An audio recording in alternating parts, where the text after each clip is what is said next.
Rabbeinu Hashem, le Chok d'Israël, ce matin, la Gemara de Brachot 62a, Nishmat Meir Michel Bar Esther. Tanya Ben Azai Omer, Pa'am achat nichnasti acher Rabbi Akiva le Bet Akiseh. Il y a des fois de personnes qui veulent savoir quelque chose, mais ils ont honte de demander. Surtout, c'est des choses qui sont très discrètes. Et les gens, ils sont pas confortables de demander à un rabbin, ni à un ami. Alors, dans le Talmud, ils ont trouvé la solution. La solution, c'est de suivre et aller voir. Et voilà que la Gemara nous raconte quelque chose qui paraît un peu bizarre, mais c'est pour nous enseigner. Une fois, Ben Azai, un des plus grands rabbins dans sa génération, Ben Azai a dit sur lui-même que tous les rabbins devant lui, ils sont comme la peau de l'ail. La peau de l'ail, tu à peine tu la touches, tu les frites. Il a dit, tous les chachamim sont pour moi comme la peau de l'ail. Il était chacham, il était un gaon olam. Mais il avait une question qu'il voulait savoir, il ne savait pas. Mais il avait honte de demander. Et il a dit, sauf Rabbi Akiva. Rabbi Akiva, je ne peux pas le battre. Non, Rabbi Akiva, c'est un autre niveau. Comme ça, il a dit. Mais il n'a pas appelé Rabbi Akiva. Il a Korelo à Kereah, le chauve, parce que Rabbi Akiva était chauve. Alors il a appelé, sauf le chauve, celui-là, non, c'est un autre niveau. Mais à part ça, qu'est-ce qu'il voulait savoir Rabbi Ben Azai? Il avait des lois dans la salle de bain qu'il ne savait pas. Mais il avait honte de demander.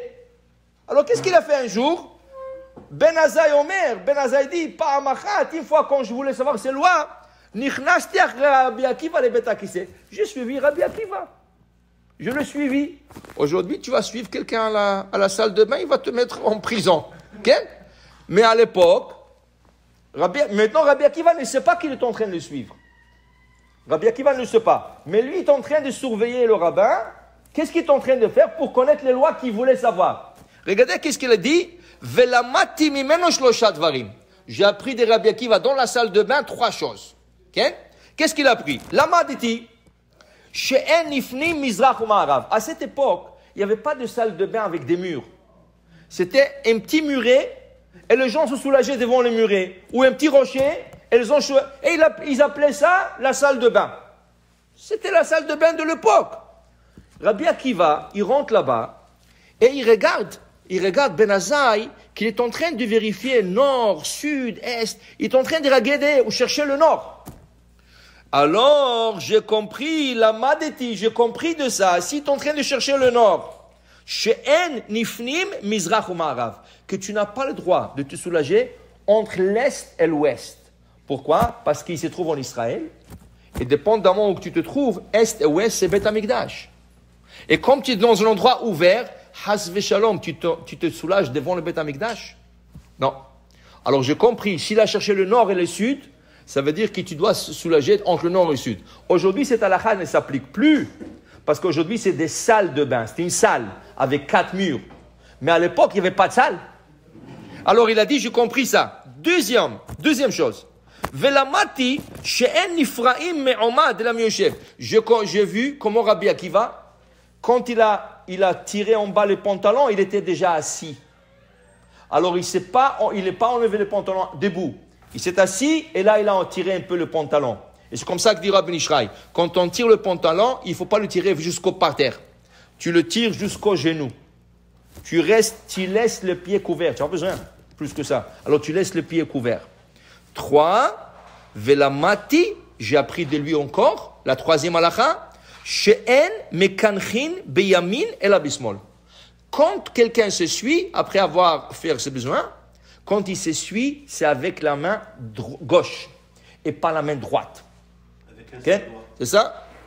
Alors, la halakha aussi dit qu'a priori, une personne doit s'essuyer avec la main gauche et pas la main droite et aussi essayer de ne pas utiliser le majeur. Okay? Et la Gemara nous explique pourquoi. Pourquoi c'est halakha? Il a vu ça. Mais pourquoi? La Gemara explique. Rava dit, Mipne Torah nitna biyamin. Quand Hachem a donné la Torah à Moshe Rabbeinu, comment il a donné? Mimino eshdat lamo. Le feu, la Torah qui est le feu.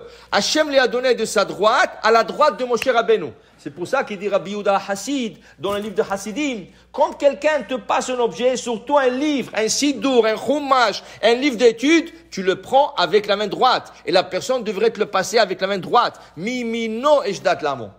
Puisque la Torah a été donnée avec la droite, ça veut dire que la main droite, elle a une importance. On ne va pas l'utiliser pour essuyer dans la salle de bain. Ça, c'est la raison de Rava. Okay? Rabba bar Chana Amar, mipnei shikrova la paix. Aujourd'hui, qu'est-ce que les gens font attention aux microbes, aux virus et tout ça? Écoute, la Gemara te le dit ça il y a 3500 ans déjà. Que quoi? Que si tu te suis avec la main droite, il y a des microbes dans la main. Et après, tu t'assois à manger, tout le microbe que tu as dans la main, tu vas le mettre dans ton manger, tu vas le manger. Alors, dans ce cas, n'utilise pas la droite pour essuyer, utilise ta main gauche. Ok? Utilise ta main gauche, et avec la droite, tu manges. Comme ça, il n'y a pas de microbe dans la main droite avec laquelle tu manges. Après, il te dit ici, et les gauchers, Baba Saleh, il disait que même le gaucher devrait attraper la fourchette avec la main droite. Aujourd'hui, si tu dis en France, la haute classe, la bourgeoisie, tout ça, il te dit la fourchette à gauche, le couteau à droite pour que tu puisses couper. Baba Saleh dit non, la fourchette toujours à droite, le couteau à gauche. Ah, tu dis c'est difficile de couper, tu t'habitues. C'est exactement l'Avdil. En Russie, ils étaient contre le gaucher. Ils étaient gauchistes, mais ils étaient contre le gaucher. Qui veut dire quoi? Ils obligeaient les enfants à l'école d'écrire avec la main droite. Et quand il y avait un enfant qui est gaucher, il lui a attaché la main gauche à l'école et il pouvait écrire qu'avec la droite. Au début, c'était difficile, mais au bout de quelques mois, le petit s'est habitué. Halachiquement, c'est un problème. Parce qu'après, il y a une question où cet enfant doit mettre le tefilin. On sait qu'un droitier, il met le tefilin à gauche. Et un gaucher, il met le tefilin à droite. Mais quelqu'un qui est gaucher de nature, et tu lui as changé sa nature, qu'est-ce qu'il faut suivre? Est-ce qu'il faut suivre comme il était au début, qu'il était gaucher, alors le tefilin sur la droite?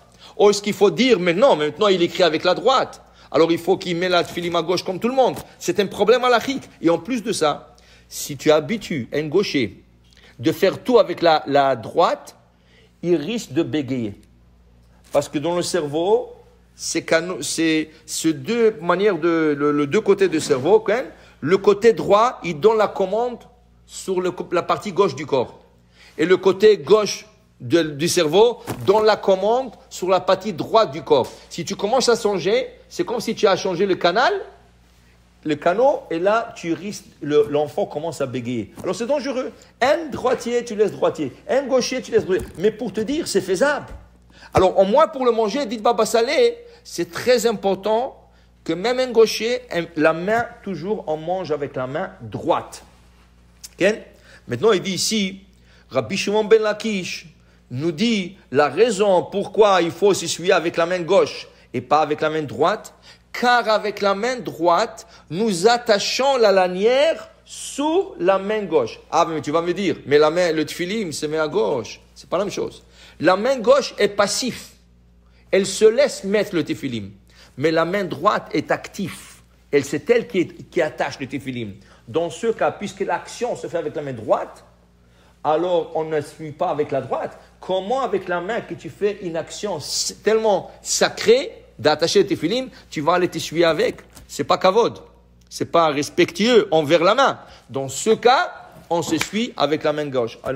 Alors voilà, tu vois, et Rabbi Yoshua, mipnei shekotev ba, Rabbi Yaakov Omer, mipnei shemar'e ba ta'amei Torah. Regarde, le scribe et celui qui écrit un dvar Torah, il écrit toujours avec la main droite, et celui qui se met à côté de Hazan Shabbat, il lui fait des signes avec la main droite. Alors, la main droite est utilisée pour faire beaucoup de mitzvot.